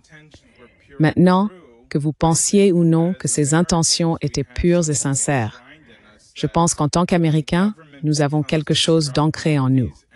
Lorsque le gouvernement devient destructeur de ses principes, nous devons le modifier ou l'abolir. Et je pense que c'est notre rôle d'éduquer nos concitoyens sur ce droit. C'est pour cela que je me présente au Congrès. Vous savez, ma mère n'est pas réalisatrice de films. Elle n'a pas réalisé Mississippi Masala. Comment vous appelez-vous? José Vega. Ah, vous êtes José. Bonjour José. Vous savez, mon père n'est pas un universitaire célèbre. Je n'ai rien contre Zoran, vraiment. J'espère qu'il réussira. Mais vous savez, je viens de rien. Donc j'encouragerais simplement les autres Américains à ne pas céder au pessimisme. Et à ce propos, j'aimerais juste espérer que Kit... En fait, j'ai 2 questions.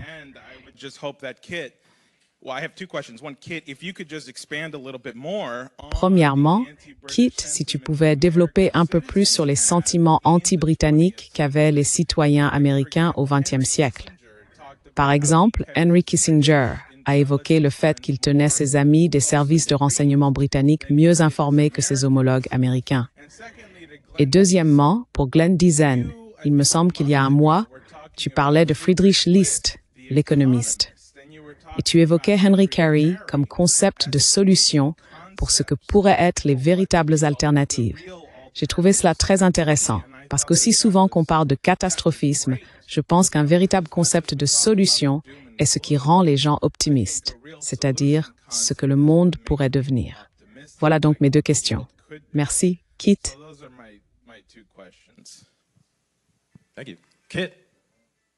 D'accord, bien sûr. Donc, premièrement, José, je peux évidemment pas voter pour toi, mais je le ferai. D'accord. Je vais enregistrer ça. Oui, vas-y, fais-le. Mes tarifs sont raisonnables. Mais plus sérieusement, je pense que, oui, enfin, il ne faut jamais oublier, n'est-ce pas, que la fête nationale la plus répandue dans le monde est la journée de l'indépendance vis-à-vis de la Grande-Bretagne. Et elle est célébrée en moyenne tous les 6 jours, quelque part dans le monde, n'est-ce pas? Donc, si on remonte au début des années 1950, lorsque les Britanniques étaient en guerre contre Mossadegh, le dirigeant élu de l'Iran, Mossadegh a fait une tournée aux États-Unis, au cours de laquelle il a présenté son combat contre l'État britannique, et en particulier BP, qui pillait et violait les vastes réserves de pétrole de l'Iran.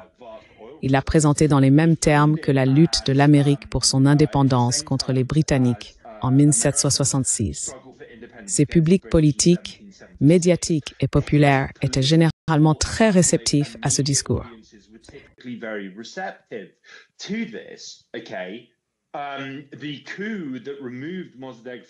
Le coup d'État qui a renversé Mossadegh du pouvoir a été le résultat de la manipulation du MI6 qui a poussé la CIA et le département d'État à le soutenir.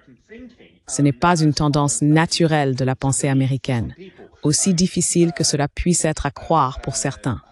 Ho Chi Minh, au Vietnam, lorsqu'il a libéré son pays à la fois des impérialistes japonais et des Français, a lu une déclaration d'indépendance pour le Vietnam qui était presque identique à la déclaration d'indépendance des États-Unis.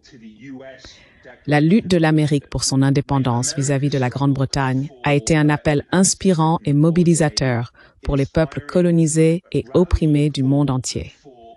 Le fait que l'Amérique joue ce rôle impérial est très récent dans l'histoire, et bien souvent, cela s'est fait à la demande directe ou indirecte des Britanniques. Et cela ne veut pas dire que l'Amérique est totalement innocente dans cette affaire. That's not to say that America is completely innocent in this. I don't take that view, but Je ne partage pas ce point de vue.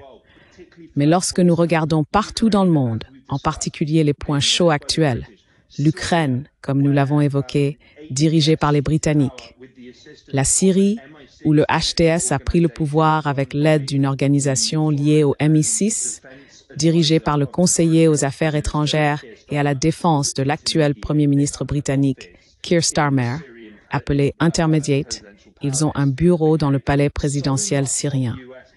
Une grande partie de la politique américaine est influencée par les Britanniques, qui parcourent le monde, allumant des incendies, espérant que les Américains éteindront le feu à leur place ou y verseront encore plus d'essence, selon leurs intérêts et leurs souhaits du moment. Neutraliser cette influence britannique contribuerait, à mon avis, à une politique étrangère américaine plus sensée et moins belliqueuse. Ce n'est que mon opinion.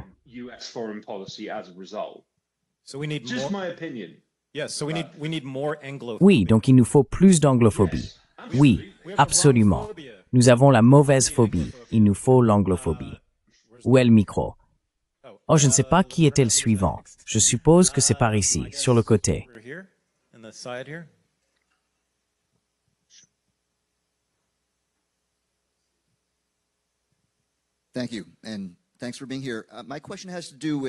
Merci, et merci d'être ici.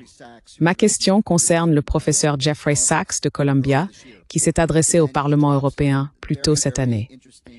Il a, à mon avis, lancé des vérités très, très intéressantes et réfléchies, soulignant essentiellement que l'Union européenne n'a pas eu de politique étrangère cohérente.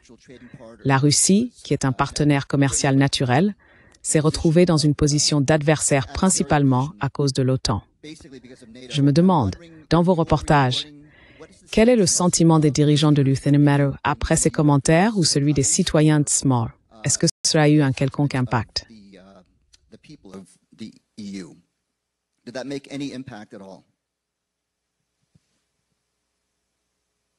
Peut-être que Glenn veut répondre à celle-ci. C'était pour qui? Anybody. Okay. Not me. Je veux dire, Glenn? That qui sounds veut? like a Glenn Quelqu'un. question. D'accord, pas moi. Glenn, ça ressemble à une question pour Glenn. Eh bien, c'est difficile d'y répondre. Ça n'a pas vraiment... Enfin, ça fait beaucoup de bruit sur Internet, puisqu'il n'y a pas les mêmes gardiens là-bas, mais je pense que ça a été largement ignoré par de nombreux dirigeants européens. Parce que oui, la critique de la guerre en Ukraine, par exemple, n'est pas vraiment tolérée. Mais ça doit, je suppose qu'à un certain niveau, ça doit résonner chez les dirigeants européens. Gardez à l'esprit que pendant de nombreuses années, les dirigeants européens n'ont cessé de parler de souveraineté européenne, d'autonomie stratégique. Tout cela, ce sont, vous savez, de jolis mots pour plus d'indépendance de l'Europe vis-à-vis des États-Unis. En effet, une partie du projet européen visait aussi à permettre à l'UAM d'utiliser son pouvoir de négociation collectif pour obtenir plus d'égalité dans ses relations avec les États-Unis.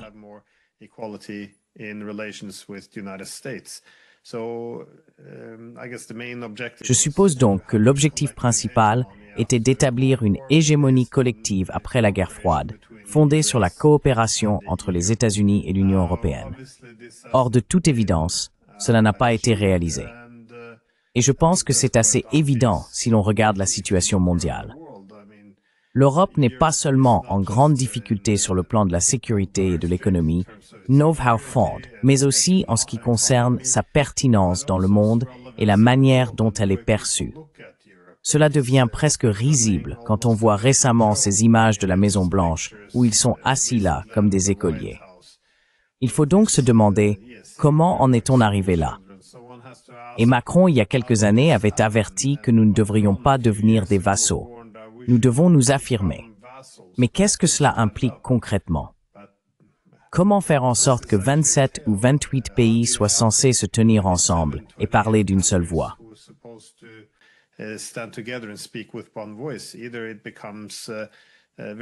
Soit ça devient très autoritaire.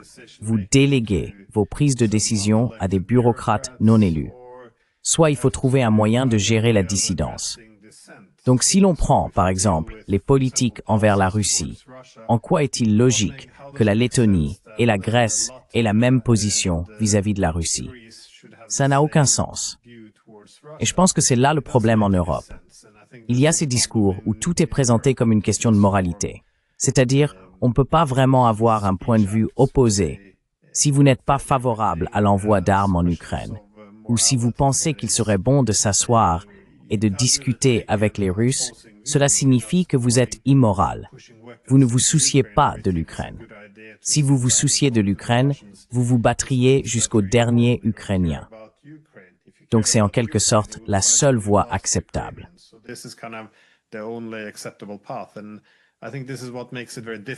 Et je pense que c'est ce qui rend très difficile pour l'UMEMER d'avoir une politique cohérente et aussi rationnelle.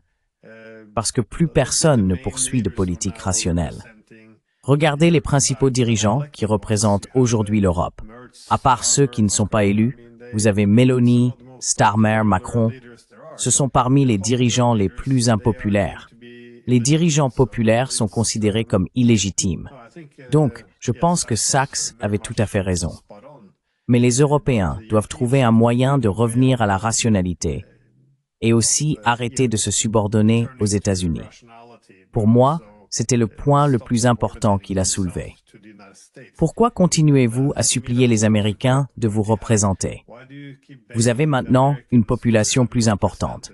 Vous devriez être capable de décrocher le téléphone et d'appeler les Russes. Ce sont les Européens qui ne décrochent pas le téléphone. Et depuis 3 ans et demi, ils s'isolent eux-mêmes, ils se subordonnent. Et il n'y a absolument aucune bonne raison à cela. And there's no good reason for this at all. D'accord, nous avons le temps pour une dernière question. Passons à l'avant ici. Là-bas, elle a main levée depuis longtemps, de ce côté. Ensuite, nous irons déjeuner. Go to lunch. Thank you very much. Merci beaucoup. Je suis Diane Serre. Je suis présidente de l'organisation Larouche. Et votre réponse indique qu'il existe un précédent pour les chasses aux sorcières. Ma question concerne le sommet en Alaska. Je sais que le président Trump n'admettrait probablement pas qu'il y ait appris quoi que ce soit, mais il a renoncé à l'idée de cesser le feu qui était très irréaliste. Et je sais que diverses personnes, moi y compris, pensent vraiment que cela pourrait être bénéfique pour le monde s'il se rendait à Pékin pour le défilé du 3 septembre, marquant la victoire contre le fascisme nazi. Parce que malheureusement, même si beaucoup de gens ne pensent probablement pas consciemment vouloir se battre pour l'Empire, je pense que c'est très ancré dans la vision axiomatique des Américains que nous sommes l'hégémon mondial. Et ce que l'on constate en voyageant, c'est que ce n'est pas vrai. Ce n'est plus vrai. Donc je voudrais savoir ce que vous en pensez. Y a-t-il une possibilité qu'ils s'y rendent, rencontrent Xi et Poutine, et peut-être reçoivent une nouvelle leçon? Bonne question.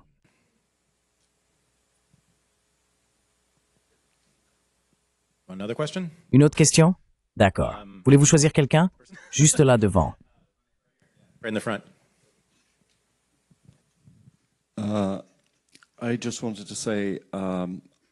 Je voulais simplement dire que je vis en France. J'ai la citoyenneté britannique et j'ai de la famille en Pologne. Même si je comprends la distinction entre vouloir se battre pour l'OTAN ou vouloir un empire mondial, ou encore en ce qui concerne les Américains, qui, selon l'autorité crédible à laquelle on se réfère, disposent de 750 à 1003 bases à l'étranger, la population générale n'adhère pas à cela. Maintenant, je ne peux pas parler pour les États-Unis, je n'ai pas assez de connaissances, mais en ce qui concerne l'Europe de l'Ouest, et j'ai mentionné 3 pays, mais j'inclurai aussi l'Irlande. Je pense que nous nous berçons d'illusions, ou peut-être, si je peux me permettre, vous vous bercez d'illusions si vous pensez que cela ne concerne que l'élite ou uniquement la classe dirigeante. Je veux dire, si vous voulez, à Paris ou n'importe où en France, essayez de hisser un drapeau russe à votre fenêtre à la place d'un drapeau ukrainien. Autant mettre un drapeau de l'État islamique.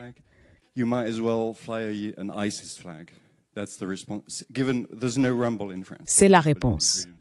Il n'y a pas de remous en France. Nous ne croyons pas à la liberté d'expression. Et j'aurais aussi dû mentionner les États baltes, que je connais également et avec lesquels j'ai des relations. Donc je pense que la mesure dans laquelle cela pénètre la population générale en ce qui concerne la guerre en Ukraine est très marquée et très profonde. Et si l'on regarde le temps qu'il a fallu aux gens pour s'émanciper du récit sur Gaza, évidemment, et vous savez, entre les dockers qui ont refusé de charger des navires, ou ce qui s'est passé, était-ce en Espagne? Je ne me souviens plus si c'était en Espagne ou en Italie, qu'ils ont arrêté ce fabricant d'armes israélien. Mais le temps qu'il a fallu pour que les gens déploient des drapeaux sur les terrains de football, et ainsi de suite.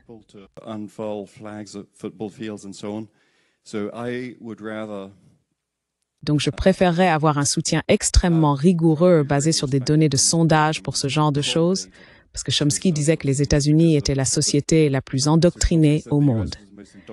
Mais le degré d'endoctrinement et le niveau de réaction irrationnelle, si l'on dit quoi que ce soit sur l'Ukraine, Gaza ou Israël, est tout simplement incroyable. Et il y a toutes sortes d'autres sujets où c'était déjà le cas auparavant, comme l'Afghanistan. Donc tout d'abord, oui, j'aimerais demander à celui ou celle d'entre vous qui souhaite répondre s'il pense qu'il y a du mérite dans ce que j'avance. Et la deuxième chose à dire, c'est que si l'on regarde le temps qu'il a fallu pour que les choses changent concernant Gaza, je ne sais pas combien de temps il faudra pour que ça change pour l'Ukraine. Mais si vous parlez de l'Ukraine, de Poutine, de Lavrov ou de rationalité, bonne chance. J'ai déjà assez parlé.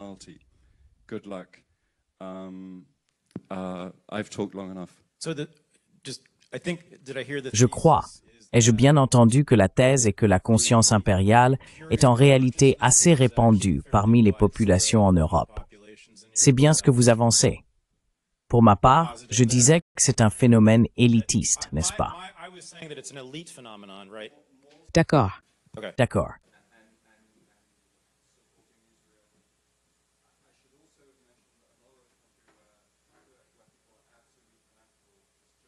Oui.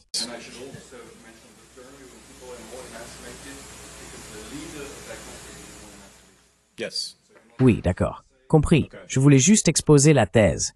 Est-ce que quelqu'un veut réagir rapidement? Nous avons quelques minutes.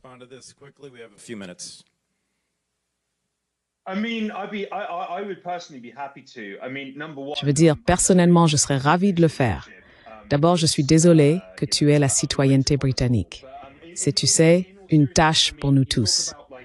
Mais plus sérieusement, tu parles d'un changement de conscience par rapport à Gaza.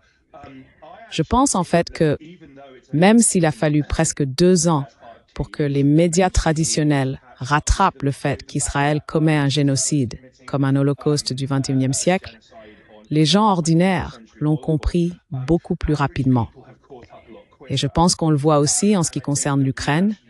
Si tu regardes les sondages des Européens, y compris dans des pays qui sont très pro-Kiev dans leur conflit avec Moscou, en ce qui concerne le soutien public à une augmentation des dépenses de défense, entre guillemets, ou, par exemple, à la conscription, qui a été évoquée dans des pays comme l'Allemagne.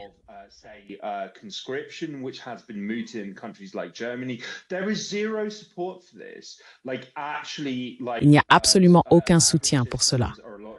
En réalité, les citoyens ordinaires sont bien plus lucides et intelligents qu'on ne le pense. Ils voient très clairement ce qui a provoqué ces conflits, les véritables moteurs ici.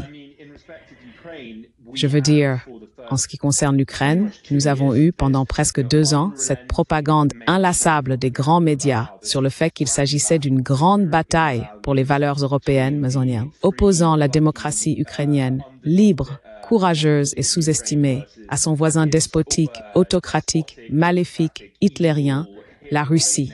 Tout cela s'est effondré de façon assez spectaculaire. Donc j'ai encore une fois appelé ça un optimisme têtu, si vous voulez, mais je pense vraiment que les gens sont bien plus conscients de ce qui se passe et pourquoi que ce qu'on leur accorde généralement.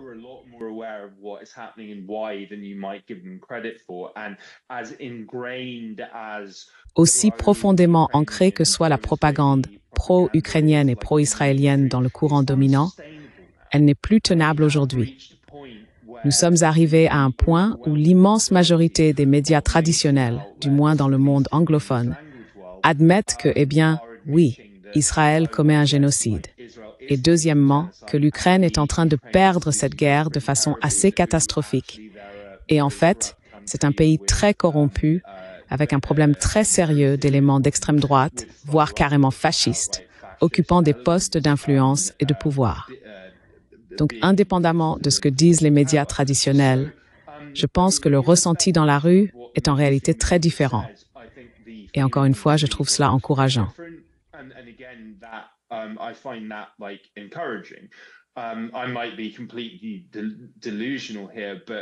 Je suis peut-être complètement à côté de la plaque ici, mais enfin, encore une fois, si on regarde les sondages, le soutien au maintien de cette situation en Europe est très faible.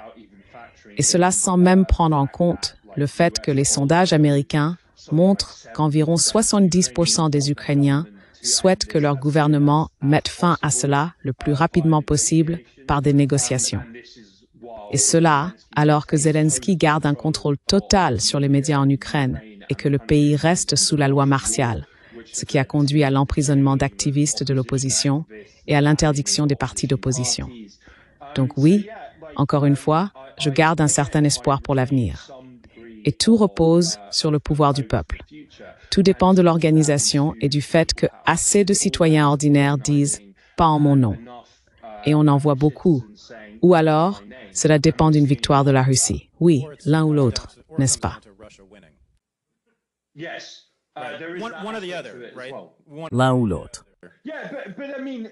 Oui, mais je veux dire, quand on voit par exemple des manifestations de masse contre la mobilisation, où des babouchkas en Ukraine risquaient leur vie pour empêcher que des gens soient raflés par les groupes de conscription?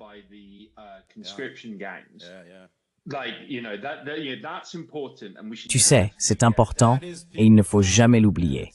C'est le pouvoir du peuple et c'est incroyablement inspirant. Et tu as raison, je crois que je vais dire que je préfère l'avis de Kit et j'espère vraiment qu'il a raison. Je préfère l'optimisme, mais je vois bien les preuves. Même en Ukraine, tu dis, même en Ukraine, la résistance massive à l'État militaire qui se poursuit est incroyable et en dit long. Donc merci Kit d'avoir mis l'accent là-dessus. Avec plaisir. Merci Glenn de nous avoir honorés de votre présence. Nous avons beaucoup appris grâce à vous. Merci Wyatt d'être avec nous et merci à vous tous pour vos excellentes questions.